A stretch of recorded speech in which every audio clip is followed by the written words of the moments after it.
Good morning बच्चों। Electric field के बाद हमने पिछले वीडियो में इलेक्ट्रिक फील्ड को डिस्कस किया था। उसके बाद एक नेक्स्ट टॉपिक हम डिस्कस करेंगे, that is electric field intensity due to a point charge. ये हमारा टॉपिक है कि एक पॉइंट चार्ज की वजह से कितना इलेक्ट्रिक फील्ड जनरेट होता है। हमने पिछले वीडियो में डिस्कस कर लिया था कि इलेक्ट्रिक फील्ड क्या होता है। हम देखेंगे electric field intensity due to a point charge. हमने बेटा यहां पर एक चार्ज लिया है, ये देखिए चार्ज आपको दिख रहा होगा, और इस चार्ज की वजह से पॉइंट पी पे हमें इलेक्ट्रिक फील्ड निकालना है। ये हमारा पॉइंट चार्ज है, इसकी वजह से हमें पॉइंट पी पर हमें इलेक्ट्रिक फील्ड निकालना है। चूंकि ये चार्ज पॉजिटिव है तो इलेक्ट्रिक फील्ड लाइंस बाहर की तरफ निकल रही। याद रखिएगा, पॉजिटिव चार्ज के लिए electric field lines away from the charge होती है, यानी बाहर की तरफ इलेक्ट्रिक फील्ड लाइंस निकलती हैं। तो हमारा टॉपिक है electric field intensity due to a point charge. इसको समझते हैं। देखिए यहां पर बहुत ध्यान से,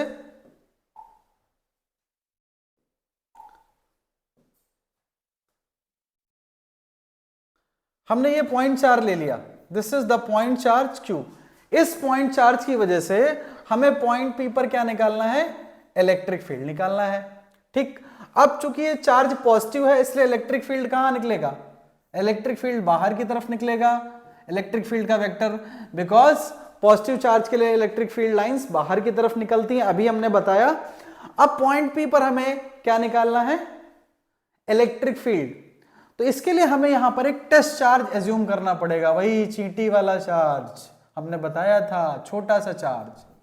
ठीक है, ये टेस्ट चार्ज हमने मान लिया, और इस चार्ज की वजह से, इस पॉइंट चार्ज की वजह से पॉइंट P पर हमें इलेक्ट्रिक फील्ड निकालना है r डिस्टेंस पे। ठीक है, तो अब देखिए बहुत सिंपल सी बात है। हम क्या करेंगे, सबसे पहले इनके बीच में हमें फोर्स निकालना पड़ेगा, क्योंकि हमें पता है कि अगर दो चार्जेस किसी पर्टिकुलर डिस्टेंस पे सेपरेट हैं तो वो क्या बनाते हैं, कूलम फोर्स बनाएंगे। तो कूलम फोर्स इनके बीच में बन जाएगा। तो कूलम फोर्स अगर हम देखें, the electrostatic force between Q and Q not, वो कितना हो जाएगा, that is F is equal to 1/4 pi epsilon not Q not by R square. ये बनेगा ना, यही तो बनेगा भाई। Q1 Q2 होता तो Q1 Q ले लिया, Q2 Q नॉट ले लिया, डिस्टेंस R ले लिया, ये फोर्स बनेगा। ठीक है, अब इस पर्टिकुलर, ये भाई ये चार्ज है, इसी के से ये अपने चारों तरफ इलेक्ट्रिक फील्ड बनाएगा, और उस इलेक्ट्रिक फील्ड को कौन एक्सपीरियंस करेगा, ये एक्सपीरियंस करेगा। अभी हमने पिछले वीडियो में बताया था। तो कितनी इलेक्ट्रिक फील्ड इंटेंसिटी को ये एक्सपीरियंस करेगा, then electric field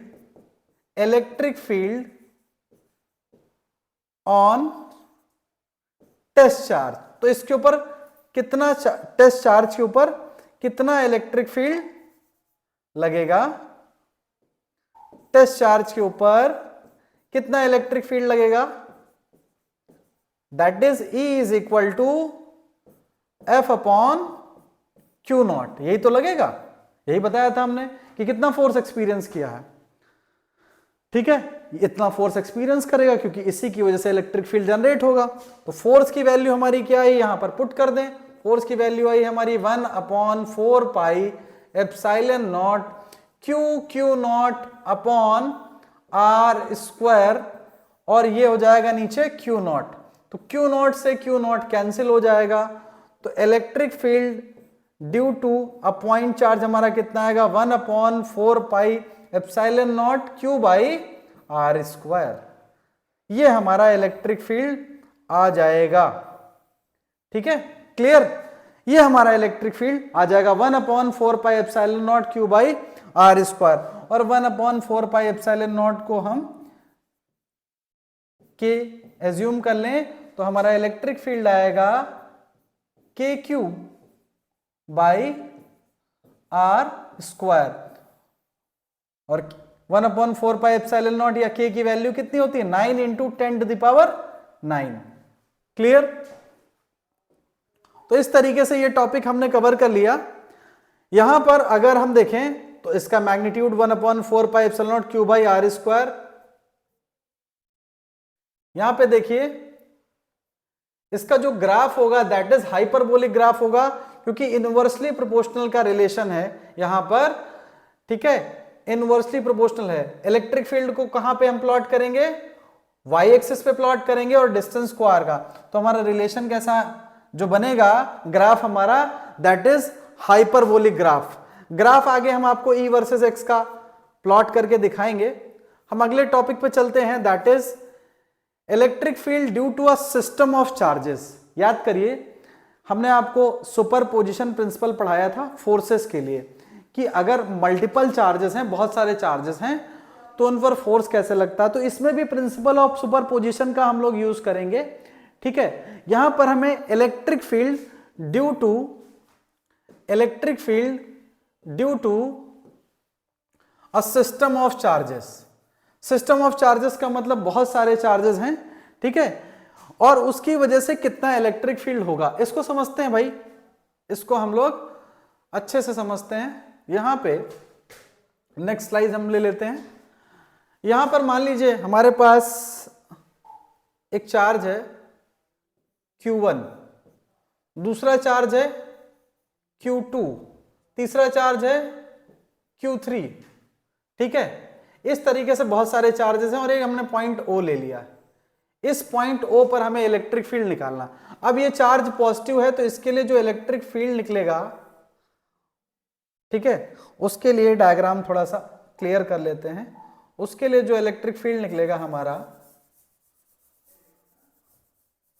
that is, next slide please.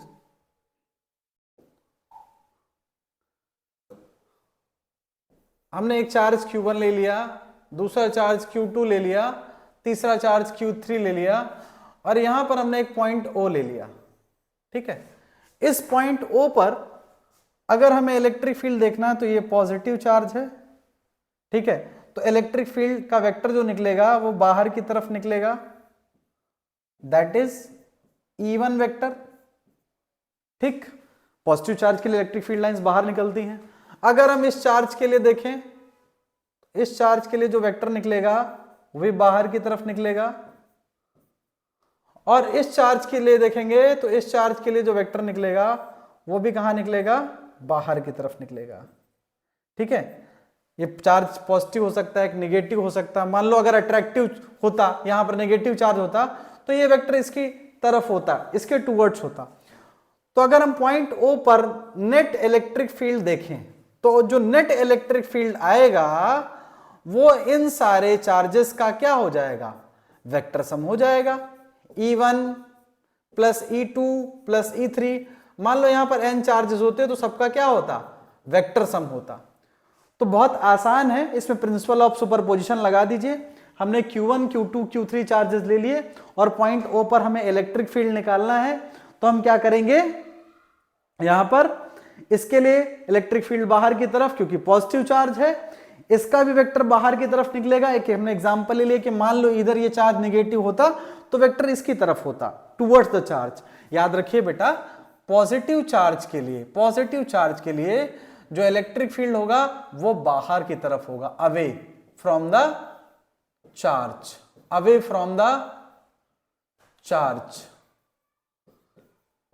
याद रखिए। और नेगेटिव चार्ज के लिए जो होगा वो टुवर्ड्स होगा, उसकी तरफ होगा, टुवर्ड्स द चार्ज, ठीक है। तो ये हमारा सुपरपोजिशन प्रिंसिपल हो गया।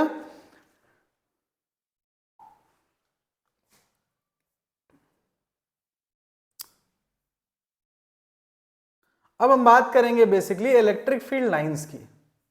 इलेक्ट्रिक फील्ड लाइंस होती क्या है और कैसे हम इनको समझेंगे। इलेक्ट्रिक फील्ड लाइंस क्या होती है, देखिए हमारा जो टॉपिक है that is electric field lines. Topic लेते हैं हम लोग इलेक्ट्रिक फील्ड लाइंस। अब देखिए इलेक्ट्रिक फील्ड लाइंस होती क्या है। Electric field lines are a way of pictorially mapping the electric field around a configuration of charges, ठीक है। These lines start on a positive charge and end on a negative charge. इसको बहुत आसान से example समझ लेते हैं, ठीक है। जैसे मान लीजिए हमने ये एक एक्स एक्सिस और वाई एक्सिस में एक डायग्राम प्लॉट किया और हमने इस पे एक कर्व ले लिया, रैंडम कोई भी कर्व ले लेते हैं। मान लीजिए ये जो है एक लाइन इसको टच कर रही है, इस कर्व को, ये इमेजिनरी लाइन है। तो ये इमेजिनरी लाइन जो इसको टच कर रही है ये क्या हुई, टचिंग को हम बोलते हैं टैंजेंट। कोई लाइन अगर टच करती है वो टैंजेंट है, अगर कट करती है वो क्या है, सीकेंट। ठीक, तो टच कर रही है, तो ये जो लाइन जो इसको टच करे इसको हम बोलेंगे इलेक्ट्रिक फील्ड लाइंस। देखो इस पॉइंट को पढ़िए, the tangent on these lines eight any point, कोई पॉइंट ले लिया P, इस पॉइंट पर ये लाइन टच कर रही है इस कर्व को, gives the direction of electric field at that point.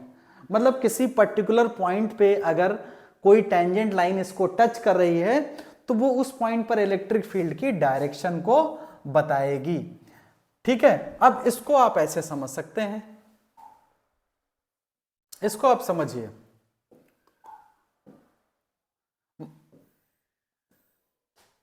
ये हमने कोई कर्व बना दिया और ये लाइन इसको टच कर रही है। ठीक है, इस पॉइंट P पे टच कर रही है। यहां पर अगर इस पॉइंट P पे टच करेगी तो ये लाइन इसको टच कर रही, तो ये लाइन क्या हुई, टैंजेंट।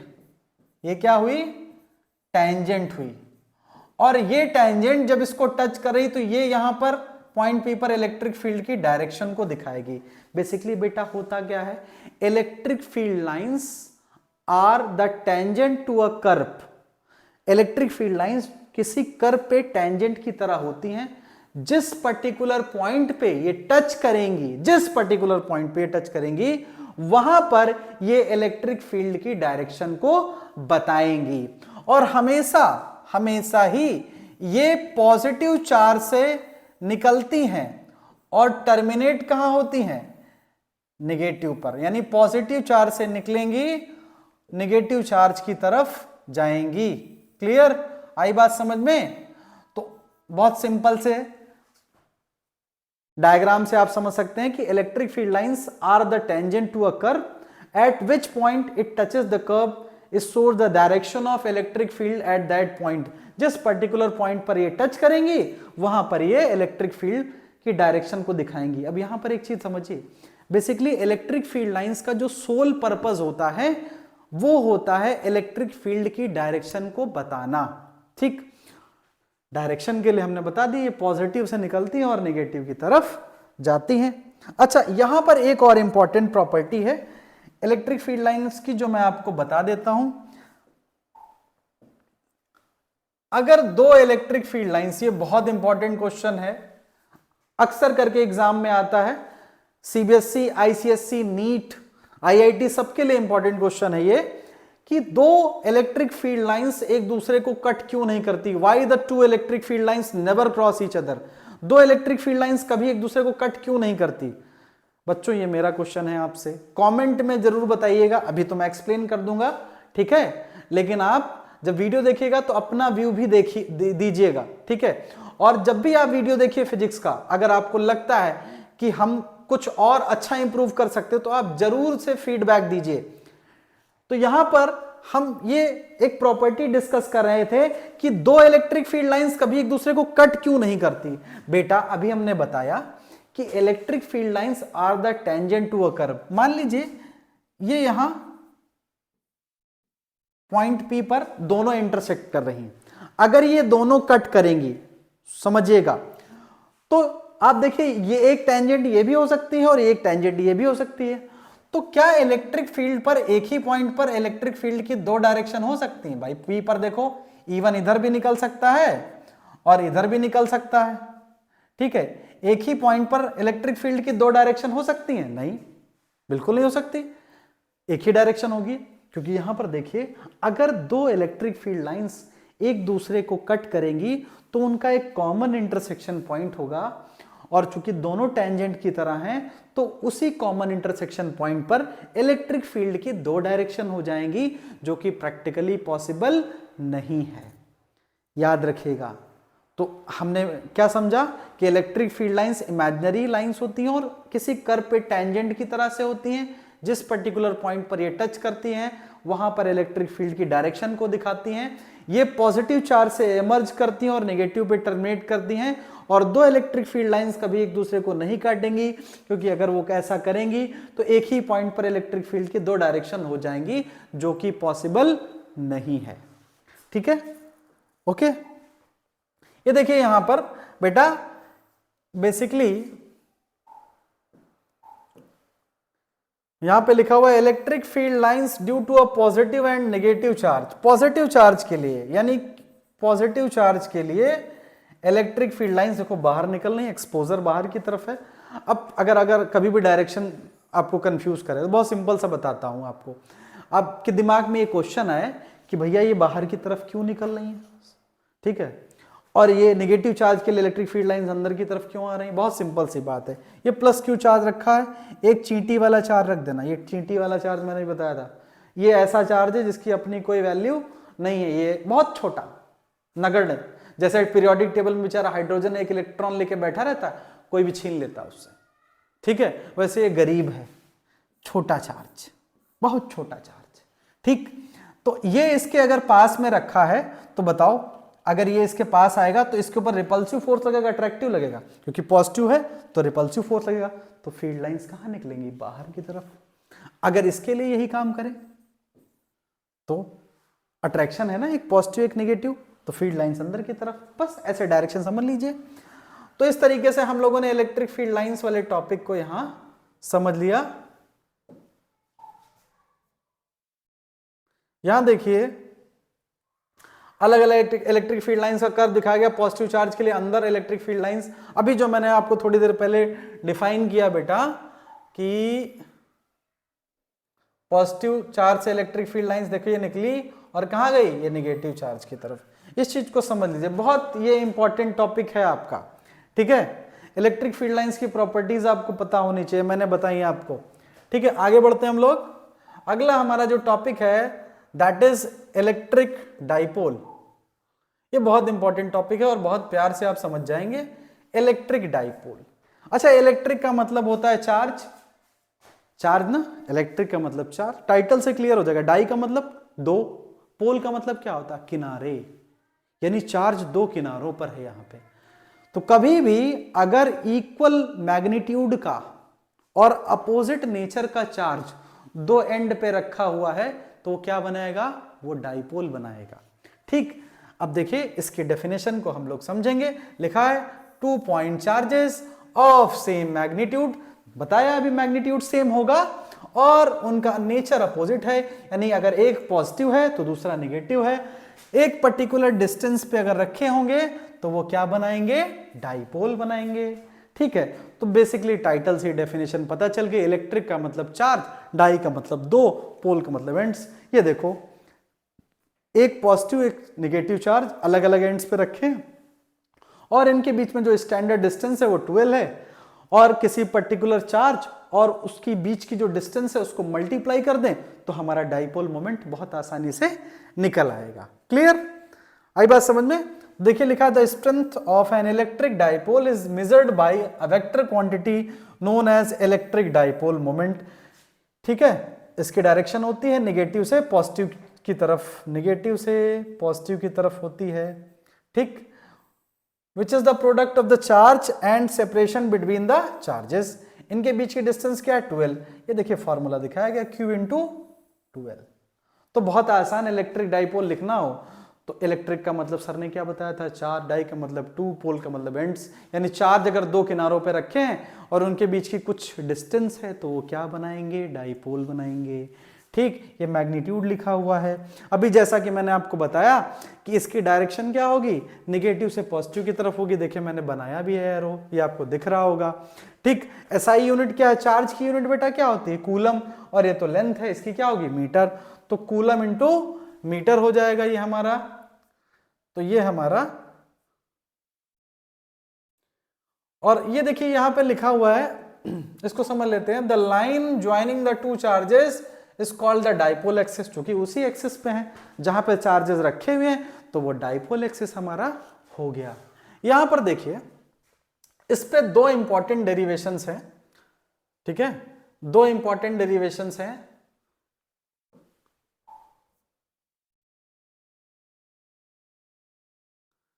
पहला जो हमारा डेरिवेशन है that is electric field at any point on the axial line due to dipole. ठीक है, electric field at any point on the axial line due to dipole. Dipole की वजह से निकालना है हमें, डाइपोल की वजह से किसी पर्टिकुलर पॉइंट पर क्या निकालना है, इलेक्ट्रिक फील्ड निकालना है। क्या निकालना है, इलेक्ट्रिक फील्ड। इस चीज को आप समझिएगा, ये बहुत इंपॉर्टेंट है और ये वाला डेरिवेशन एग्जाम में बहुत आता है बेटा।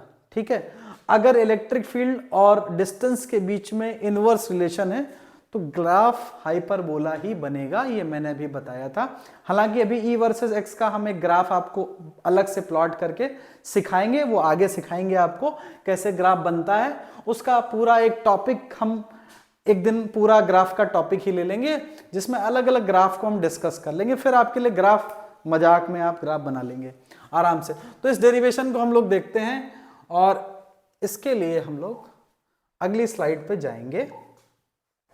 देखिए ये बहुत इंपॉर्टेंट डेरिवेशन, यहां इलेक्ट्रिक फील्ड हमें निकालना है और ये आपका डायग्राम है। यहां पे हमने -q चार्ज ले लिया और यहां पे हमने +q चार्ज ले लिया।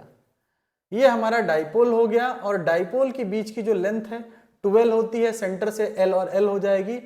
और इसी के एक्सिस पे बोला था एक्सियल लाइन पे हमें निकालना है, तो इसी के एक्सिस पे हमने एक पॉइंट P ले लिया है, ये पॉइंट P है और इस P पॉइंट पर हमें क्या निकालना है, इलेक्ट्रिक फील्ड निकालना है। ठीक है, इसकी सेंटर से कुछ डिस्टेंस ले लेंगे हम, सेंटर से डिस्टेंस हमने r ले ली है। ठीक, अब इस डाइपोल की वजह से पॉइंट P पर हमें क्या निकालना है, इलेक्ट्रिक फील्ड निकालना है। अब बहुत ध्यान से समझिएगा, हम इसका जो डेरिवेशन आपको बताएंगे वो इस तरीके से बताएंगे कि अगर आप एक बार डायग्राम से इसको समझ गए तो दोबारा आपको रटने की जरूरत नहीं पड़ेगी बिल्कुल भी। देखिए यहां पर अभी हमने पढ़ा इलेक्ट्रिक फील्ड, तो इलेक्ट्रिक फील्ड बेटा वेक्टर क्वांटिटी है। ठीक, तो अगर चार्ज 1 रहेगा तो उसकी भी कोई डायरेक्शन रहेगी, चार्ज 2 रहेंगे तो 2 डायरेक्शन निकलेंगे इलेक्ट्रिक फील्ड की, 2 चार्जेस के लिए। चार्ज 3 रहेंगे तो 3 डायरेक्शन निकलेंगी, सुपरपोजिशन में भी हमने बताया था आपको। उसी तरीके से देखो यहां -q है, -q चार्ज के लिए भी बताया था इलेक्ट्रिक फील्ड कहां आता है, टूवर्ड्स। अगर आपको कभी भी कंफ्यूजन लगे तो इमेजिनेशन में आप P पॉइंट पर एक टेस्ट चार्ज रख सकते हैं अपने मन से। अब यहां Q0 रखिए, Q0 और -q के बीच में क्या लगेगा, अट्रैक्शन, पॉजिटिव निगेटिव अट्रैक्शन होगा। तो उसके लिए इलेक्ट्रिक फील्ड का जो बेटा वेक्टर आएगा वो अंदर की तरफ आएगा, ये प्यार से आपने बना दिया। +q के लिए कहां जाएगा, बाहर की तरफ निकलेगा, फिर Q0 और +q के बीच में क्या हो जाएगा, रिपल्शन, बाहर की तरफ। और ये अब देखिएगा, बहुत ध्यान से समझिएगा इस बात को, यहां पॉइंट P पर आपको नेट इलेक्ट्रिक फील्ड निकालना है। क्या निकालना है, नेट इलेक्ट्रिक फील्ड। ठीक, अब देखिए हमें पता है electric field due two point charge की वजह से इलेक्ट्रिक फील्ड जो होगा बेटा that is 1/4 pi epsilon not q by r square, यही तो होता है, यही फॉर्मूला होता है। लेकिन यहां पर एक बार हमें -q की वजह से निकालना पड़ेगा, ये देखो, फिर हमें +q की वजह से निकालना पड़ेगा, ये देखो। ठीक, तो हम सबसे पहले इसी फॉर्मूले का दोनों के लिए यूज कर लेंगे। तो हम इसको यहां पर इरेज कर देते हैं, फिलहाल इसको इरेज कर देते हैं।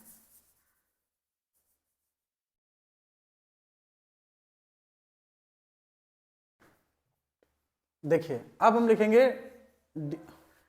लिखेंगे electric field due to -q charge, -q charge की वजह से इलेक्ट्रिक फील्ड कितना आएगा। ठीक, तो -q चार्ज की वजह से इलेक्ट्रिक फील्ड कितना है, E1 निकाल लीजिए, E1 1/4 pi epsilon not, charge q लेंगे। अब डिस्टेंस देखिए, यहां पर डिस्टेंस, ये डिस्टेंस बेटा r है यहां से, और r के बाद ये और डिस्टेंस कितनी बचती है, l। तो ये डिस्टेंस यहां पर क्या लेंगे, r + l का स्क्वायर। ओके, ये हमारा फर्स्ट इक्वेशन हो गया।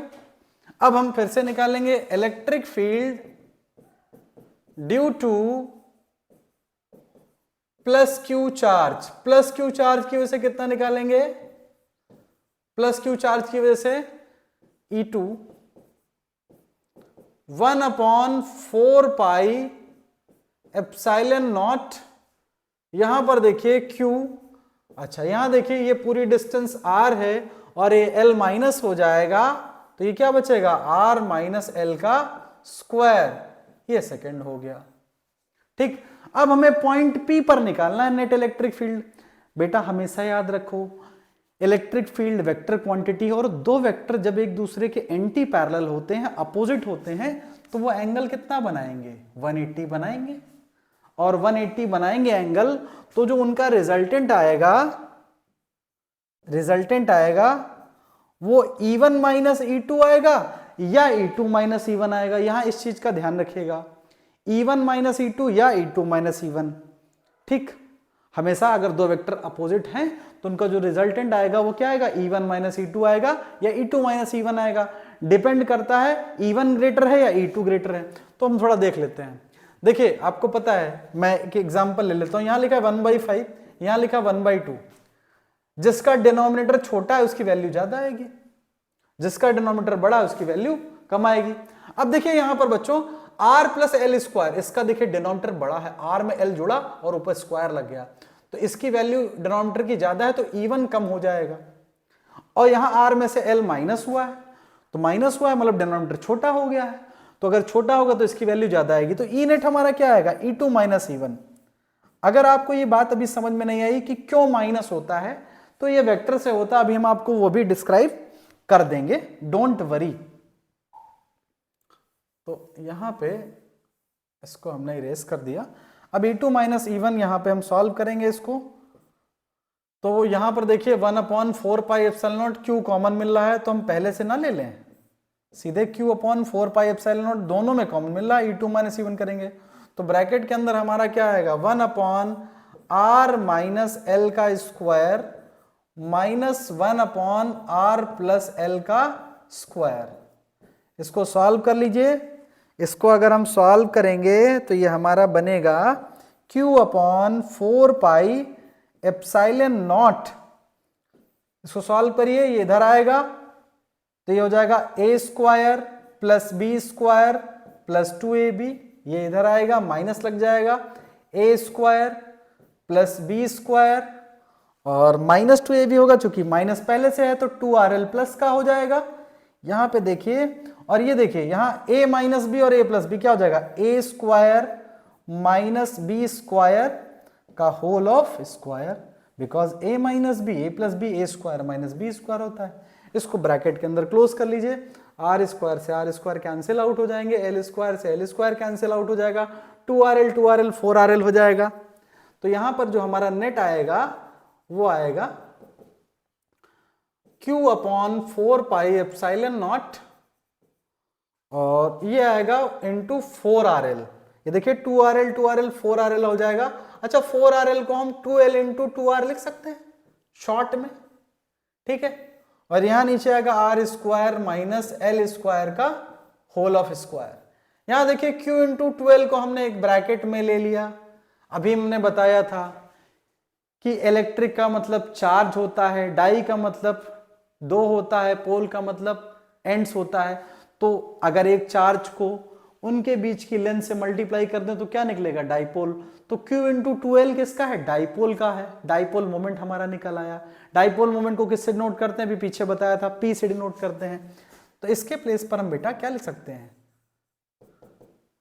1/4 pi epsilon not P upon R square, ये 2b है ना, तो 2b लिख लो, R square minus L square का होल ऑफ स्क्वायर। अब यहां पर एक चीज देखिए, डाइपोल में भी वेरी शॉर्ट, डाइपोल छोटा हो सकता है, पर अगर हम एक्सिस पे ये पॉइंट P चाहें तो और आगे बढ़ा ले, मतलब R के कंपैरिजन में, ये मैं R डिस्टेंस ली है ना, तो डाइपोल हमारा छोटा हो सकता है, स्मॉल लेंथ का हो सकता है। लेकिन हम एक्सिस चाहे जितना आगे बढ़ा लें तो हम R के रिस्पेक्ट में L को नेग्लेक्ट कर देंगे। तो अगर हम L को यहां से नेग्लेक्ट करेंगे तो 2 2 जा 4, L तो चला जाएगा, यानी R is very very greater than L, ऐसे लिख देंगे। और यहां पर हमारा नेट आएगा 1/4 पाई एप्सिलॉन नॉट। अब देखिए यहां पर जब L स्क्वायर नेग्लेक्ट हो जाएगा तो बनेगा R की पावर 4 और ऊपर एक R है न्यूमरेटर में, ठीक है, तो एक R से R कैंसिल हो जाएगा तो ये आएगा 2p/r क्यूब। क्लियर? तो ये एक्सेस पे इलेक्ट्रिक फील्ड बनता है डाइपोल की वजह से, ठीक है। होपफुली आपको ये पूरा डेरिवेशन क्लियर होगा। अगर आप बेसिकली डायग्राम को अच्छे से समझ जाएंगे तो डेरिवेशन आपके लिए बहुत आसान है, ठीक है। अब देखिए यहां पर बेसिकली हम बात करें, the direction of electric field at any point on axial line is along the direction of electric dipole moment, उसी के डायरेक्शन में हो जाएगा। बताया अगर ये रिलेशन होगा इनवर्सली प्रोपोर्शनल का 1/r क्यूब तो हाइपरबोला बनेगा। इसका हम लोग एक अलग से टॉपिक उठाएंगे और इसको करेंगे। ये दूसरा डेरिवेशन है हमारा, इस पे हम लोग चलेंगे। ये हमारा डेरिवेशन है। अब हमें इलेक्ट्रिक फील्ड कहाँ निकालना है? हमें इलेक्ट्रिक फील्ड निकालना है बेटा electric field at any point on equatorial line, यानी इक्वेटर पे निकालना है या उसके परपेंडिकुलर बाइसेक्टर पे निकालना है, ठीक है। ये देखिए डायग्राम बना हुआ है, ठीक। तो इसको हम लोग समझेंगे, बहुत अच्छे से समझ में आ जाएगा, कोई प्रॉब्लम नहीं है। तो इस पे जो हमारा इलेक्ट्रिक फील्ड बनेगा वो बनेगा 1/4 pi epsilon not p/r cube. तो इसको भी हम लोग चाहें तो आराम से प्लॉट कर सकते हैं, कोई प्रॉब्लम नहीं होनी, ठीक है। तो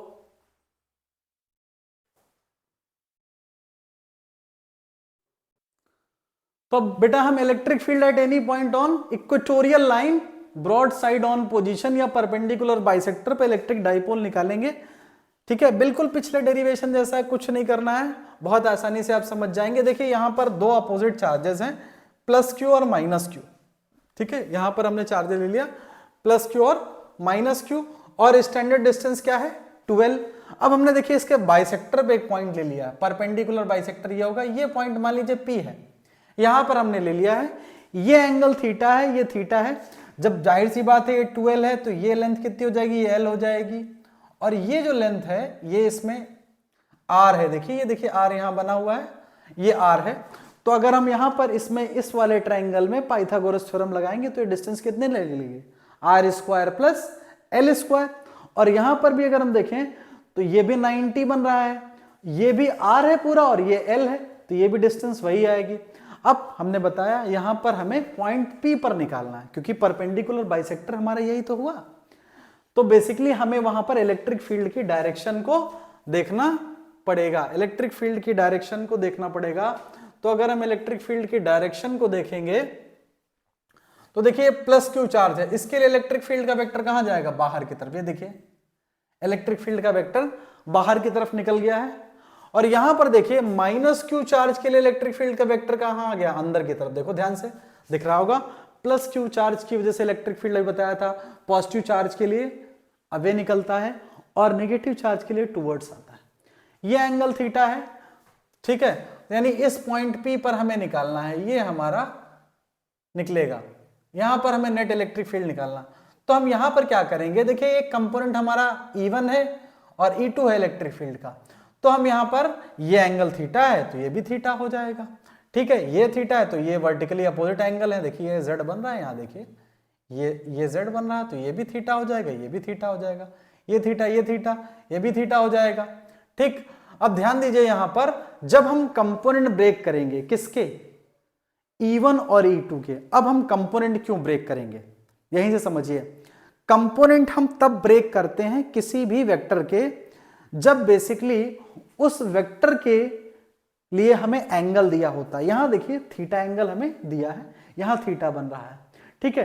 तो यहां पर हम वेक्टर ब्रेक करेंगे या कंपोनेंट ब्रेक करेंगे। तो कंपोनेंट दो होते हैं, एक होता है हॉरिजॉन्टल कंपोनेंट, यहां पर लिख देता हूं हॉरिजॉन्टल जो होता है, हॉरिजॉन्टल कंपोनेंट वो होता है cos थीटा, और वर्टिकल कंपोनेंट जो होता है हमारा vertical component that is sine theta. Vertical component जो होता है हमारा साइन थीटा होता है। तो सबसे पहले हम E1 का कंपोनेंट ब्रेक करेंगे। ध्यान दीजिएगा, मेरी बात को बहुत ध्यान से सुनिएगा। E1 का कंपोनेंट ब्रेक करेंगे, ठीक। तो E1 का जब हम कंपोनेंट ब्रेक करेंगे तो देखिए हमेशा एंगल के पास जो है वो हॉरिजॉन्टल कंपोनेंट आता है। तो देखिए थीटा के पास कौन सा आया, हॉरिजॉन्टल कंपोनेंट आया, E1 cos थीटा। और हमेशा हॉरिजॉन्टल वाले से 90 डिग्री पर वर्टिकल कंपोनेंट आता है। वर्टिकल कौन सा होता है, साइन। देखिए 90 डिग्री पर साइन आया, ठीक। फिर से E1 का हमने कंपोनेंट ब्रेक किया, हॉरिजॉन्टल और वर्टिकल। हॉरिजॉन्टल कंपोनेंट एंगल के पास आएगा, तो देखिए E1 cos थीटा यहां पर एंगल के बिल्कुल पास है और इससे 90 डिग्री पर E1 sin थीटा है। सिमिलरली हम E2 का ब्रेक करेंगे, देखिए E2 है, तो ये देखिए एंगल के पास भी इसका भी वही आया, एंगल के पास हॉरिजॉन्टल कंपोनेंट है E2 cos थीटा इस डायरेक्शन में, और देखो 90 डिग्री, देखो ये देखो 90 डिग्री पर, तो E2 sin थीटा आया। कभी भी आपको कंपोनेंट ब्रेक करने में दिक्कत है तो बहुत आसान तरीका है, सिंपल सी बात है। अगर आप कंपोनेंट ब्रेक कर रहे हैं तो हमेशा एंगल के पास आप कॉस वाला कंपोनेंट लीजिए, ठीक। या आप ऐसे भी समझ लीजिए कि अगर मैं ये एंगल बड़ा करूं तो ये ऐसे बड़ा होगा ना, एंगल ऐसे, तो जिस डायरेक्शन में हम एंगल बढ़ा सकते हैं उसी के पास आप कॉस ले लीजिए, और हमेशा कॉस वाले से 90 डिग्री पर साइन वाला लीजिए, यानी वर्टिकल कंपोनेंट हमेशा 90 पे आएगा। अब देखिए इस पॉइंट पर, P पॉइंट पर दो कंपोनेंट हमारे आ गए, क्योंकि E1 sin थीटा और E2 sin theta opposite vector है, एक दूसरे को कैंसिल आउट कर देंगे। देखिए दिख रहा होगा E1 sin थीटा और E2 sin theta opposite vector एक दूसरे को कैंसिल कर देंगे। ध्यान से देखिए E1 cos थीटा और E2 cos थीटा ये दोनों एक डायरेक्शन में है, और वेक्टर रूल के अकॉर्डिंग अगर दो वेक्टर सेम डायरेक्शन में है तो वो ऐड हो जाते हैं। तो E1 cos थीटा और E2 cos थीटा को आप ऐड करेंगे तो आ जाएगा E1 प्लस E2 और cos थीटा बाहर हो जाएगा। यानी अगर हम यहां पर नेट निकालें तो आप ऐसे समझ सकते हैं, मैं पूरा आपको नहीं बताऊंगा यहां पर, अगर हम नेट निकालें यहां पर तो आएगा E1 plus E2 cos theta, ठीक है। अब चूंकि दोनों के लिए डिस्टेंस वही है हमारी, देखिए ध्यान से, दोनों के लिए डिस्टेंस वही है, इसके लिए भी अंडर रूट में हमारी R square plus L square है, और इसके लिए वही है। तो हमारा जो मैग्नीट्यूड निकलेगा दैट विल बी सेम, हमारा जो मैग्नीट्यूड निकलेगा वो होगा दोनों के लिए 1/4 pi epsilon not Q upon R square होता ना, तो अंडर रूट में R square plus L square का square plus 1/4 pi epsilon not Q upon under root में R square plus L square का होल स्क्वायर, और ये ब्रैकेट आप क्लोज कर दीजिए, इसको क्लोज कर दीजिए। यहां पर इरेजर, एक मिनट, इसको हमने क्लोज कर दिया यहां पे, ठीक है। और ये आ जाएगा हमारा cos थीटा, ठीक है। तो इसको आप बाहर निकालेंगे तो ये 2 टाइम्स हो जाएगा, तो ये आएगा हमारा 1/4 पाई एप्सिलॉन नॉट को हम k लिख सकते हैं, तो K Q upon R square plus L square का 2 टाइम्स cos थीटा, ठीक है। अब यहां से हम cos थीटा की वैल्यू ले लें, देखिए हम यहां से cos थीटा की वैल्यू निकाल लें। हमने मान लीजिए ये ट्राइंगल ले लिया, ये हमने पॉइंट P लिया था, ठीक है, यहां से हम ले लें, कंफ्यूजन नहीं होना चाहिए आपको किसी टाइप का। यहां पे सेंटर है तो ये मान लीजिए C है, ये A है, ये B है और ये P है, ठीक। आप कोई भी ले सकते हैं ट्राइंगल, बेसिकली आप ले लीजिए APC। अगर आपने APC लिया और यहां पर cos थीटा निकाला तो cos थीटा क्या होता है, बेस अपॉन हाइपोटेनस। बेस कितना हो जाएगा L, और हाइपोटेनस क्या होगा अंडर रूट में R square plus L square. भाई ये बेस हो जाएगा और ये हाइपोटेनस हो जाएगा, तो इसकी वैल्यू वहां पर पुट कर दीजिए cos थीटा की, तो यहां आ जाएगा K Q R square plus L square, और cos थीटा की वैल्यू क्या आएगी L अपॉन अंडर रूट में R square plus L square, ये आ गई। तो यहां पर देखिए अगर हम निकालेंगे इलेक्ट्रिक फील्ड तो ये देखिए K और Q इंटू 12 बन रहा है, फिर से Q इंटू 12 बन रहा है, यहां देखिए Q इंटू 12, और ये देखिए R square plus L square की पावर क्या है 1, और यहां रूट में है, अगर रूट हटाएंगे तो पावर क्या आएगी, हाफ आएगी, तो हाफ और 1 कितना हो जाएगा, R square plus L square की पावर 3/2। ठीक है, क्लियर। तो यहां पर ये हमारा डाइपोल बन जाता है K P upon R square plus L square की पावर 3/2। ठीक है, अब देखिए ये Q इंटू 12 क्या है, ये डाइपोल है हमारा P, अभी बताया था। फिर से वही काम कि अगर हमारा डाइपोल बहुत छोटा है, आप देख सकते हैं यहां पर, मान लीजिए ये डाइपोल बहुत शॉर्ट है, बहुत छोटा है, ये डाइपोल देखिए छोटा है, और इसके कंपैरिजन में अगर हम बाइसेक्टर की लेंथ बढ़ाना चाहें तो बाइसेक्टर हम और ऊंचाई पे ले सकते हैं, और ऊंचाई पे ले सकते हैं, ज्यादा ऊंचाई पे मत जाइएगा, ठीक है, वो सही नहीं है।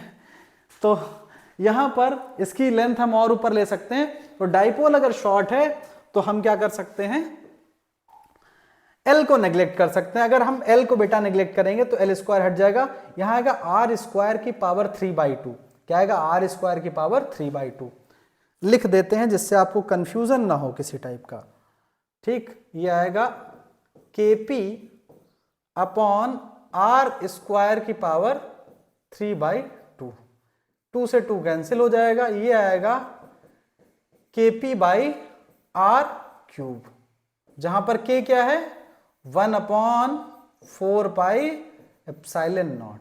तो देखिए यहां पर हमने डाइपोल की वजह से इलेक्ट्रिक फील्ड एक्सिस पे भी निकाल लिया और परपेंडिकुलर बाइसेक्टर यानी इक्वेटर लाइन पे भी निकाल लिया। तो ये हमारा दोनों डेरिवेशन बहुत ज्यादा इंपॉर्टेंट है बेटा, ये दोनों डेरिवेशन अभी आपके बोर्ड एग्जाम आने वाले हैं उसके लिए बहुत ज्यादा इंपॉर्टेंट है। इन दोनों में से एक डेरिवेशन आने के चांसेस बहुत ज्यादा है। ठीक है, तो ये आपका टॉपिक यहां पर कंप्लीट होता है। अब देखिए यहां दिया है कि एक्सियल और इक्वेटोरियल का जो रेशियो है वो 2 के इक्वल आ रहा है। एक्सियल और इक्वेटोरियल का जो रेशियो है वो 2 के बराबर आ रहा है। कैसे आ रहा है, क्योंकि एक्सियल पे हमने जो निकाला था ये आपको दिखा देते हैं, नहीं आप कंफ्यूज हो जाओगे, एक्सियल पे हम दिखा देते हैं। ठीक है, कैसे ये रेशियो 2 आ रहा है। एक्सियल पे जो हमारा इलेक्ट्रिक फील्ड आया था, अभी आया था 1/4πε0 2p/r³ ये आया था, और इक्वेटोरियल पे जो आएगा 1/4πε0 p/r³। तो देखिए p/r³ 1/4πε0 कैंसिल हो गया, खाली क्या बचा है 2। तो इन दोनों एक्सियल और इक्वेटोरियल इलेक्ट्रिक फील्ड का जो रेशियो आएगा वो क्या आएगा 2 आएगा। ये रिजल्ट भी बहुत इंपॉर्टेंट है। ठीक है।